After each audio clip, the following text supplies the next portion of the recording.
لا وحياة امك، من احسن الناس ومن اجدع الناس على المنصات، بيقدم محتوى محترم وهادف. جايب لهم شويه برسيم عشان قرش حماده، لان حماده ده العصب بتاع المزرعه هنا. ايه ده، كنت مفكر نفسي اطول منك. طبعا بننفذ تعليمات احمد. يا جماعه انت مالك ومال، انا جيت عندك. الله الله، لا اهدى اهدى اهدى يا بطل. اوعى اوعى يا جدع.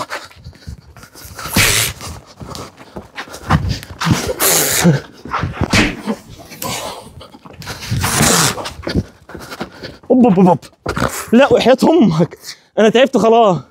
حماده ده في مره والله العظيم كنت انا واقف قدام باب الملعب، تقريبا ايدي اترفعت غصب عني، رفعت الايد دي بتجننهم اكنك انت هتضربه او حاجه.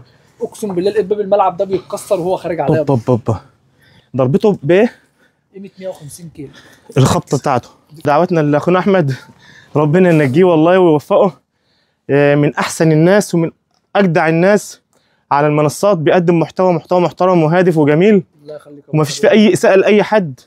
ولو في لقطات وعلى يد، وانا شفت لقطات بتبقى يعني مش هي شويه، حد مثلا وضعه مش كويس بتاع بيمسحها، حتى لو هتجيب مشاهده ما بيركزش في الحاجات دي خالص زي بعض الناس. بتحرجني والله. لا بجد والله كلام من قلبي والله. دخلوا حماده حبيبي.